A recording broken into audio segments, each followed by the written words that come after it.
YS Sharmila గారు పేద బడుగు వర్గాల వారికి 5,000 గుళ్ళు కట్టిస్తే వాళ్ళ ఆయన గారి దశం భాగాల్లో చేస్తుంది. మీకేంటి నొప్పి?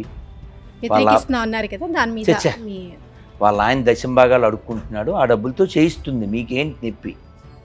వాళ్ళకి బోల్డ్ ఆస్తులు ఉన్నాయి, వాళ్ళు సంపాదించినవి కావచ్చు, అడుక్కున్నవి కావచ్చు, కొట్టుకొచ్చినవి కావచ్చు, దోచుకున్నవి కావచ్చు. వాళ్ళ ఆయన సంపాదించిన వాడితో కట్టిస్తారు. మీకేంటి నొప్పి కదా? ఇంతే కదమ్మా ఆన్సర్. ఇలా కానీ ఇంకొక ఆయన ఇచ్చాడు, నీ బాబు సొమ్మ అన్నాడు కదా. తిరుపతి దేవస్థానం సంబంధించిన విషయానికి ఈ పాస్టర్ భార్యకి ఏమైనా సంబంధం ఉందా కదమ్మా? ఆలోచించండి. ఇప్పుడు మీ ఇంటికి వెళ్ళి మీరు భోజనం చేశారు అనుకోండి, అసలు నా కామెంటరీ ఏంటి దాని మీద? మీరు టిఫిన్ చేశారు, నా కామెంటరీ ఏంటి దాని మీద? మీరు నీళ్ళు తాగితే, మీరు పాలు తాగితే నా కామెంటరీ ఏంటి దాని మీద కదా? అలా దేవాలయం హిందువులు వేసిన డబ్బులు దాంతో దేవాలయాలు కట్టిస్తారు. చచ్చేందుకు ఎవరికి ఉపకారం? వాళ్ళ ఆయన లాంటి పాస్టర్ లాంటి బెగ్గర్స్కి ఉపకారం కదా. అదే దేవాలయం కడితే మనుషులతో పాటు పశుపక్షులకు కూడా ఉపకారం. కానీ ఈ భూమి మీద ఉండాల్సినవి దేవాలయాలు. అంటే ఆవిడికి పాపం ఆ బైబిల్ విషయం ఎక్కడం వలన, ఆ కాంగ్రెస్ విషయం ఎక్కడం వలన, ఆ బ్యాక్గ్రౌండ్ విషయం వలన కక్కేరు. తప్పేంటి? ఆవిడకు ఉన్నది కక్కేరు. వెళ్ళేవాళ్ళండి మీరు, తప్పే ఉంది. మన టెంపుల్స్ అన్నీ గవర్నమెంట్ హ్యాండ్ ఓవర్లో ఉండడం ఎంతవరకు అవసరం అంటారు? అవసరం కాదు, దరిద్రం అంటారు. ఈ దరిద్రానికి కారణం ఏంటి? స్వతంత్రం రాగానే ఇవి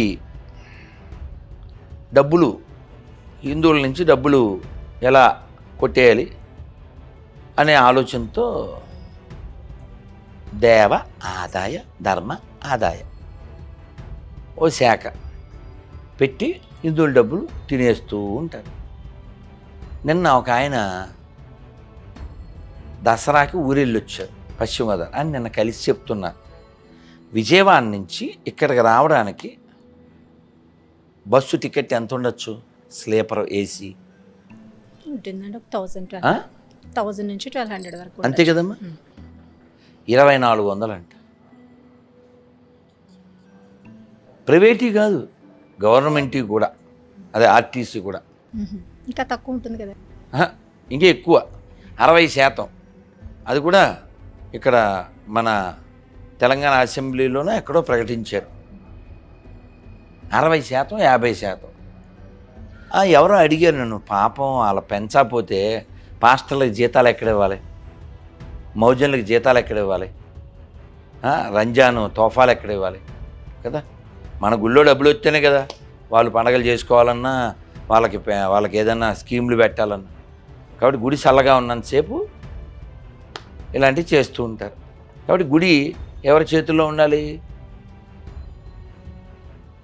దేవాలయం సొమ్ము తింటే వాడు కుక్కై పుడతాడు అని స్పృహ ఉన్నవాడి చేతిలో దేవాలయాలు ఉండాలి. ప్రతి దేవాలయంలో ప్రతి చోట కనబడేటట్టు రాయాలి. ఎటు తిరిగినా దేవుడు సొమ్ము తింటే వాడి వంశం సర్వనాశనం అని ప్రతి చోట రాయించగలిగే చైర్మన్ ఉండాలి. మొన్న గుడికి వెళ్ళినప్పుడు ఆ చైర్మన్కి చెప్పా, పశ్చిమ గోదావరిలో, ముందు అన్ని చోట్ల రాయించు, దేవుడు సొమ్ము తింటే నీ వంశం నాశనం అని గుళ్ళో రాయించాలి. ప్రతి చైర్మన్ ప్రతిరోజు ప్రతిజ్ఞ చేయించాలి ప్రతి ఉద్యోగస్తుడితో. మేము స్వామివారి సేవ చేయడానికి ఇక్కడికి వచ్చాము, భక్తులు వేసే కానుకలు వారి కర్మ ఫలితం కాబట్టి వారి కర్మని దేవుడు స్వీకరించాలి తప్ప ఆ కర్మ ఫలం అయినటువంటి ధనాన్ని స్వీకరిస్తే మా కుటుంబాలు వంశాలు నాశనం అయిపోతాయి. కాబట్టి దేవుడి సొమ్ము మేము తినము చేయించాలి. అప్పుడు కొంతైనా కంట్రోల్ అవుతుంది. లేకపోతే ఈడేదో పెద్ద హక్కులాగా బుక్కుతూ ఉంటాడు. ఇంకో విషయం తెలుసా, అలా ఎవడైతే ఆ గుళ్ళల్లో సొమ్ము తిన్నాడో వాడు వంశాలు ఏం బాగుండవు. అయినా మాయ కదా, భ్రమచేత.